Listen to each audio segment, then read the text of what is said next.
How influential is the CIA in the operations of the U.S. government?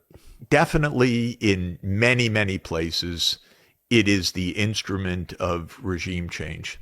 Yes. And the U.S. is the only country in the world that relies on regime change as, I would say, the lead diplomatic, let me put it a different way, not diplomatic, as the lead foreign policy instrument.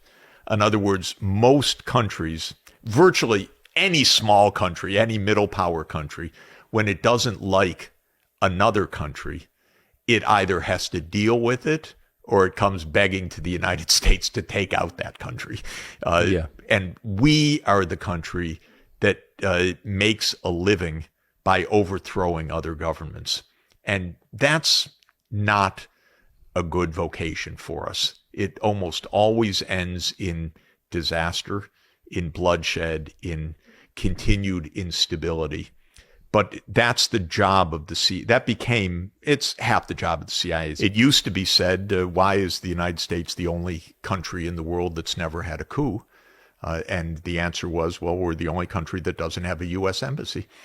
Well, of course, we've had a coup. I mean, murdering the president is a coup. But we probably had a coup in broad daylight on November 22nd, 1963. And we never quite got over it. We never looked into it.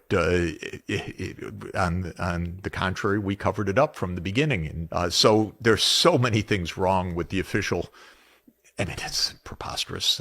Almost nobody believes it or should believe it. But it's also interesting for all that we're discussing. Most likely it was a government coup in broad daylight with a tremendous amount of evidence that it was a conspiracy at a high level. And yet it passed for the last 61 years without any official practical note of that fact. How many things have happened since then?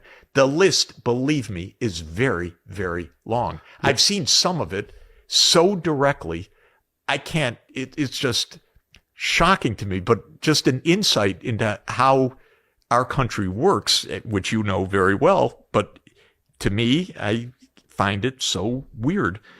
I was asked to help Aristide in Haiti. Yes. Okay. Haiti's, so poor, so unstable, so desperate.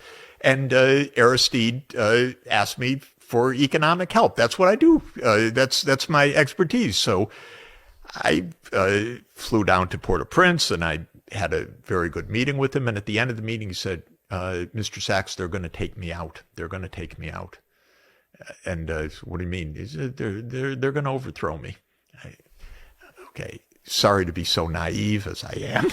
I said, no, we're going to make this work. You know, we're going to make this work. No, they're going to take me out. I said, no, I'm going back to Washington. We're going to help with the Inter-American Development Bank and World Bank and IMF. And, I'm so naive.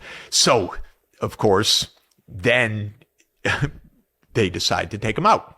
And the way they do it is destabilize the country.